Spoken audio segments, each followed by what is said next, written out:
नमस्कार दोस्तों, कैसे हैं आप सब। उम्मीद करता हूं कि आप सब बहुत बढ़िया होंगे और आपकी तैयारी बहुत अच्छी चल रही होगी। दोस्तों, पिछले कुछ टाइम से मैं वीडियोज़ नहीं डाल पाया था। सबसे पहले मैं उसके लिए माफ़ी चाहता हूं। उसका रीज़न ये था कि मैं बीमार चल रहा था। अब मैं बिल्कुल ठीक ठाक हूं और आगे से पहले की तरह आपको वीडियोज़ लगातार मिला करेंगे, ठीक है ना। तो आज का जो वीडियो है वो बहुत इंपॉर्टेंट होने जा रहा है। ये एक ऐसा कॉन्सेप्ट है जो हर बार पेपर के अंदर पूछा जाता है। इसका एक छोटा सा नेम है, मैं आपको बता देता हूँ। इसका नेम है कंपैरिजन, यानी कि इंग्लिश में हम कंपैरिजन कैसे करते हैं और कंपैरिजन से कैसे कैसे क्वेश्चन पेपर के अंदर पूछे जाते हैं। ये सारी बातें आज के इस वीडियो में हम डिस्कस करेंगे। वीडियो को आपको पूरा देखना है। अगर आप पूरा देखेंगे ना तो आपको बहुत सारी नई चीज़ें यहाँ से सीखने को मिलेंगे, ये मैं आपसे दावा करता हूँ, ठीक है। तो चलिए हम शुरुआत करते हैं। जैसा कि मैंने बताया कि टॉपिक का नेम है कंपैरिजन। कंपैरिजन बना है कंपेयर से, और कंपेयर का मतलब होता है तुलना करना, यानी कि इसके अंदर हम व्यक्तियों और वस्तुओं की हम तुलना करेंगे। Are you getting my point. तो मैंने ऊपर लिखा है कंपैरिजन। कंपैरिजन क्या है? जैसे मान लो मैंने कहा कि मोहन की हाइट मेरी हाइट से ज़्यादा है, तो यहाँ पे जो कंपैरिजन है ना वो मोहन की हाइट और मेरी हाइट के बीच है। यही आपका क्या होता है? कंपैरिजन होता है। दूसरी बात आपको यह ध्यान रखनी है कि कंपैरिजन अपने आप में सही होना चाहिए, परफेक्ट होना चाहिए। सही और परफेक्ट का मेरा मतलब यहाँ पे ये है कि व्यक्ति का कंपैरिजन व्यक्ति से होना चाहिए और वस्तु का कंपैरिजन वस्तु से होना चाहिए। ऐसा नहीं करना है कि व्यक्ति का कंपैरिजन वस्तु से कर दिया और वस्तु का कंपैरिजन व्यक्ति से, वो आपका गलत माना जाएगा। यानी कि कंपैरिजन अपने आप में क्या होना चाहिए? सही होना चाहिए, व्यक्ति का व्यक्ति के साथ, वस्तु का वस्तु के साथ। अब आगे बढ़ते हैं। तीसरी बात हम ये सीखते हैं कि कंपैरिजन के लिए हमें किन किन बातों का ध्यान रखना है। पहली जो बात ये है कि जो कंपैरिजन होता है वो पॉजेसिव बेस होता है। क्या होता है? पॉजेसिव बेस, यानी कि कंपैरिजन करने के लिए हम पॉजेसिव का इस्तेमाल करते हैं। ये पॉजेसिव क्या होता है ये एक वीडियो के अंदर मैंने आपको डिटेल में सिखाया है। अगर आपने वो वीडियो नहीं देखा है तो आप जाकर देख सकते हैं। फिर भी मैं यहाँ थोड़ा सा ब्रीफ में इसके बारे में बता भी दूंगा आपको, ठीक है। यानी कि जो कंपैरिजन होता है ना वो पॉजेसिव बेस होता है, यानी पॉजेसिव का इस्तेमाल कंपैरिजन के लिए करते हैं। अब पॉजेसिव दो प्रकार का होता है। पहला होता है पॉजेसिव प्रोनाउन, दूसरा होता है पॉजेसिव डिटरमिनर। जो पॉजेसिव प्रोनाउन होता है वो आई का बनता है माइन, सी का बनता है हर्स, दे का बनता है देयर्स, यू का बनता है यूअर्स और ही का बनता है हिज। ये सारे के सारे पॉजेसिव प्रोनाउन होते हैं। पॉजेसिव डिटरमिनर आई का बनता है माई, सी का बनेगा हर, दे का बनेगा देयर, यू का बनेगा यूअर और ही का बनेगा हिज। ये आपके पॉजेसिव प्रोनाउन और पॉजेसिव डिटरमिनर होते हैं। अब बात करते हैं पॉजेसिव होता क्या है। जो पॉजेसिव होता है वो हमेशा हुज का रिप्लाई होता है। हुज, हुज का मतलब होता है किसका। जैसे आपने सुना होगा मोहन की बाइक, तो ये बाइक किसी ने पूछा हुज बाइक, रिप्लाई आया मोहन्स बाइक। जैसे this is my car, this is car, whose car, reply आया माई। माई क्या होता है? Possessive determiner. दूसरा, this car is mine, this car is mine. Mine क्या होता है? पॉजेसिव प्रोनाउन होता है और माई क्या होता है? Possessive determiner. दोनों में डिफरेंस ये होता है जो प्रोनाउन होता है वो नाउन के साथ नहीं आता है, वो अकेला आता है। डिटरमिनर क्या होता है? ये ऐसे वर्ड्स होते हैं जो नाउन के साथ लिखे जाते हैं, जिनका इस्तेमाल नाउन के साथ किया जाता है। ये भी टॉपिक मैंने आपको एक वीडियो के अंदर पूरा डिटेल में सिखाया है। देखो, पहले सेंटेंस में माई हुज का रिप्लाई है। जो हुज का रिप्लाई होता है वो पॉजेसिव होता है और पॉजेसिव दो प्रकार का होता है। पॉजेसिव प्रोनाउन होता है, पॉजेसिव डिटरमिनर होता है। दूसरे सेंटेंस में माइन भी आपका क्या है? पॉजेसिव है और इसमें भी कौन सा? Possessive pronoun. अब अगली बात यह है कि दोनों सेंटेंस का मीनिंग बिल्कुल सेम है। दिस इज माई कार और दिस कार इज माइन। तो इसका मतलब ये हुआ कि my car is equal to mine, यानी कि माई कार और माइन दोनों का मीनिंग बिल्कुल क्या होता है? सेम। यहाँ पे मैंने किसी का कंपैरिजन नहीं किया है, सिर्फ आपको यह समझाया है कि पॉजेसिव एक्चुअल में क्या होता है ना। क्यों? क्योंकि पॉजेसिव का इस्तेमाल हम कंपैरिजन में करेंगे। उससे पहले मैंने आपको इसका बेसिक बताया कि एक्चुअल में पॉजेसिव होता क्या है। अब एक बात और भी हो सकती है कि नाउन का पॉजेसिव हम कैसे बनाएंगे। ये तो प्रोनाउन का पॉजेसिव है, तो नाउन का पॉजेसिव बनाने के लिए हम अपॉस्ट्रोफी एस का इस्तेमाल करते हैं। जैसे Mohan's car, whose car, Mohan's car. तो नाउन में मैंने क्या लगाया? अपॉस्ट्रोफी एस लगाया। यानी कि नाउन का अगर आपको पॉजेसिव बनाना है तो अपॉस्ट्रोफी एस का इस्तेमाल करेंगे। प्रोनाउन के अपने रेडीमेड पॉजेसिव होते हैं। Are you getting my point. कुछ बातें आपको और ध्यान रखनी है जिनका इस्तेमाल हम कंपैरिजन के टॉपिक में या कंपैरिजन के कॉन्सेप्ट में आगे कर रहे होंगे। जैसे एक फ्रेज है डेट ऑफ और दूसरा है दोज ऑफ। डेट ऑफ का इस्तेमाल करना है, that of is use to save the repetition of a singular noun. यानी कहने का मतलब यह है कि डेट ऑफ का इस्तेमाल हम सिंगुलर नाउन की रिपीटिशन को रोकने के लिए करते हैं। क्यों? क्योंकि एक सेंटेंस में नाउन सिर्फ एक बार आ सकता है, दोबारा जो भी आएगा ना वो प्रोनाउन आएगा। तो इस बात को आपको ध्यान रखना है कि डेट ऑफ का इस्तेमाल सिंगुलर नाउन के रिपीटिशन को रोकने के लिए करते हैं। वैसे ही दोज ऑफ का इस्तेमाल प्लूरल नाउन की रिपीटिशन को रोकने के लिए करते हैं। ये सारी बातें बेसिक बातें थी। कंपैरिजन को अच्छे तरीके से समझने सीखने के लिए इन बातों को जानना आपके लिए बहुत जरूरी था। एक बार दोबारा बता देता हूं, आज का हमारा कॉन्सेप्ट है कंपैरिजन। कंपैरिजन का मतलब होता है तुलना, यानी कि इस टॉपिक के अंदर, इस कॉन्सेप्ट के अंदर हम तुलना कर रहे होंगे। बस आपको ध्यान रखना है कि तुलना जो होगी ना वो अपने आप में परफेक्ट होनी चाहिए। व्यक्ति के साथ वस्तु के साथ। जैसे फैन का कंपैरिजन फैन के साथ ही करना है, व्यक्ति के साथ ही करना। और कंपैरिजन के लिए हम पोजेसिव का इस्तेमाल करेंगे। पोजेसिव दो प्रकार का होता है, पहला पोजेसिव प्रोनाउन होता है, दूसरा पोजेसिव डिटरमिनर होता है। जो भी पोजेसिव होता है वो हमेशा हुज का रिप्लाई होता है। हुज का मतलब होता है किसका। Are you getting my point? Noun का पोजेसिव बनाने के लिए हम अपॉस्ट्रोफी एस का इस्तेमाल करते हैं। और लास्ट की बात आपको ये ध्यान रखनी है कि डेट ऑफ और दोज ऑफ का इस्तेमाल करते हैं to save the repetition of a singular noun. यानी किसी भी सिंगुलर नाउन की रिपीटिशन को रोकने के लिए हम डेट ऑफ का इस्तेमाल करते हैं और प्लूरल नाउन की रिपीटिशन को रोकने के लिए हम दोज ऑफ का इस्तेमाल करते हैं। ये सारी बेसिक बातें थी इस कॉन्सेप्ट को अच्छे तरीके से समझने के लिए। Are you getting my point? इस कॉन्सेप्ट को समझाने के लिए जितनी बेसिक बातों की रिक्वायरमेंट थी वो मैं आपको सारी बता चुका हूं। अब मैं आपको कुछ एग्जांपल्स दूंगा ताकि इस कॉन्सेप्ट को हम अच्छे तरीके से समझ सकें। तो चलिए फिर शुरुआत करते हैं। द क्लाइमेट ऑफ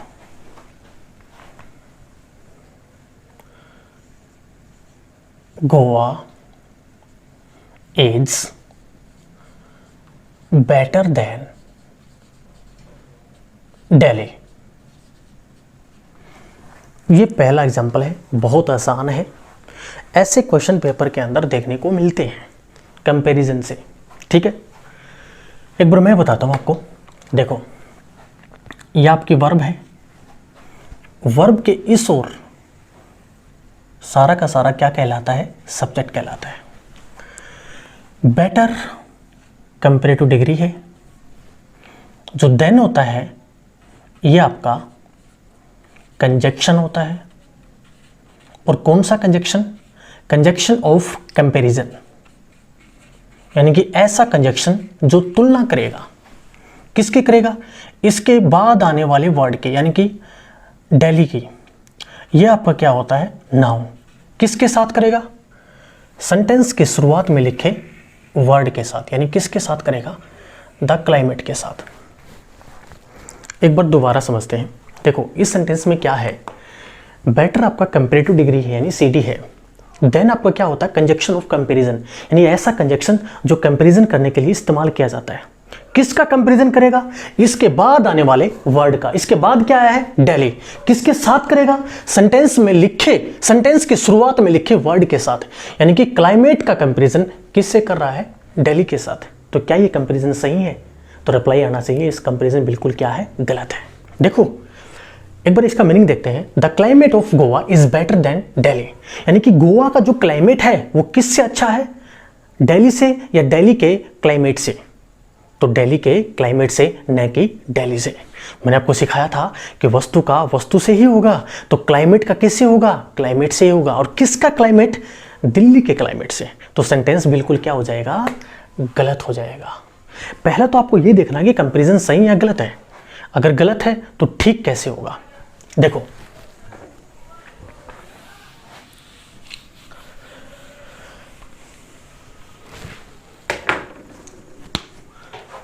इसको आपको ऐसे ठीक करना है।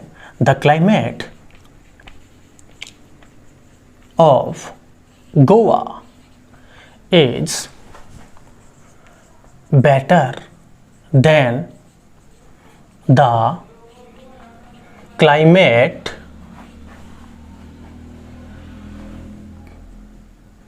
ऑफ दिल्ली। बेटर यहां पे क्या? Comparative degree. देन क्या होता है? कंजक्शन ऑफ कंपैरिजन यानी COC। किसका कंपैरिजन करेगा? इसके बाद आने वाले वर्ड का। देखो यहाँ पे क्या है, द क्लाइमेट, यहाँ पे भी क्या है, क्लाइमेट, यानी कि क्लाइमेट का कंपैरिजन किससे हो रहा है? क्लाइमेट के साथ। इसका मतलब सेंटेंस क्या होना चाहिए? सही होना चाहिए। The climate of Goa is better then the climate of Delhi, यानी कि गोवा का जो क्लाइमेट है वो दिल्ली के क्लाइमेट से क्या है? अच्छा है। तो सेंटेंस क्या है? सही। लेकिन फिर भी ये गलत है। वो गलत इसलिए है, क्लाइमेट यहाँ भी आया, क्लाइमेट यहाँ भी आया। क्लाइमेट आपका क्या होता है? नाउन, और एक नाउन एक सेंटेंस में एक ही बार आ सकता है, दोबारा वो नाउन नहीं आ सकता, उसकी जगह प्रोनाउन का इस्तेमाल किया जाता है। अब ये नाउन कैसा है? Singular noun. सिंगुलर नाउन के रिपीटिशन को रोकने के लिए हम किसका इस्तेमाल कर देंगे? डेट ऑफ का। तो द क्लाइमेट की जगह हम किसका इस्तेमाल करेंगे एक्चुअल में? That of Delhi. That of का मतलब क्या है? The climate. डेट ऑफ का मतलब क्या है? The climate. Are you getting my point? तो सेंटेंस अब जाके ठीक हुआ है, the climate of Goa is better than that of Delhi. अब ये सेंटेंस क्या हो जाएगा? सही। अब दूसरा एग्जांपल समझते हैं। अब इस एग्जांपल को हम समझते हैं।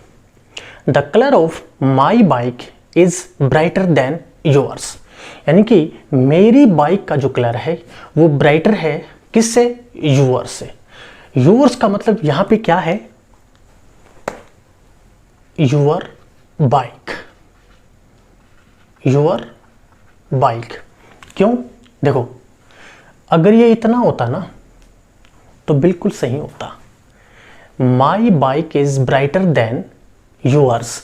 योर्स मतलब योर बाइक। मैंने पीछे आपको बताया था कि दिस कार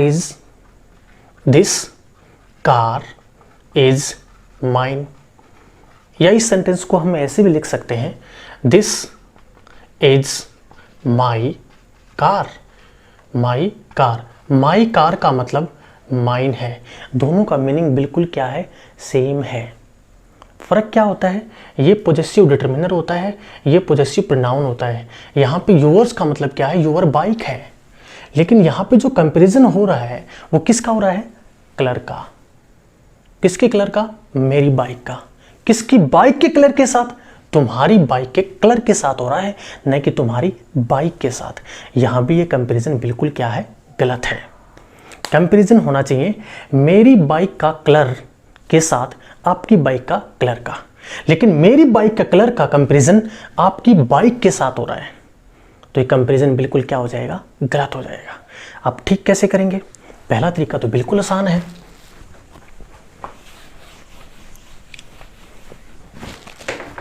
इसको आप ऐसे लिख सकते हैं, brighter then the colour of your bike. देखो, ये बिल्कुल आसान कंपैरिजन है, ठीक है? यानी कि the colour of my bike is brighter then the colour of your bike. ये कंपैरिजन बिल्कुल आसान भी है और सही भी है सेंटेंस। लेकिन कलर यहां भी आ गया, कलर यहाँ भी आ गया, और अभी बताया था सिंगुलर नाउन की रिपीटिशन को रोकने के लिए we have to use that of. तो द कलर ऑफ की जगह हम क्या लिख देंगे? That of. अब अगली बात यह है, बाइक यहाँ भी आ गया और बाइक यहाँ भी आ गया। अब इस नाउन की रिपीटिशन को भी रोकना है, तो योर बाइक की जगह हम क्या लिख देंगे? योर्स। क्योंकि पीछे मैंने बताया था कि माई कार की जगह हम माइन भी लिख सकते हैं, वैसे ही योर बाइक की जगह हम क्या लिख देंगे? योर्स। तो अब जाकर ये सेंटेंस बिल्कुल सही हुआ है कि the colour of my bike is brighter than that of yours. That of का मतलब द कलर ऑफ, योर्स का मतलब योर बाइक। आपको अच्छे तरीके से समझना है, आपको ध्यान रखना है कब हम पॉजेसिव का इस्तेमाल करेंगे और कब हम डेट ऑफ का इस्तेमाल करते हैं। Are you getting my point? ठीक है। अब एग्जांपल नंबर 3, या इसी में थोड़ा मॉडिफाई करते हैं। देखो, अगर योर्स की जगह मैं यहां पे मोहन लिख दूं तो क्या ये सही है? ध्यान से आपको सीखना और समझना है, वैसे बहुत आसान है। The colour of my bike is brighter then Mohan, यानी कि मोहन का कंपैरिजन किससे कर दिया? कलर के साथ। ऐसा तो नहीं हो सकता। हाँ, ऐसा हो सकता है कि मोहन की बाइक के साथ हो। तो मैंने बताया था कि नाउन का जो पॉजेसिव होता है उसके अंदर हम क्या लिखते हैं? Apostrophe S. है ना। तो इसको कैसे ठीक करेंगे, देन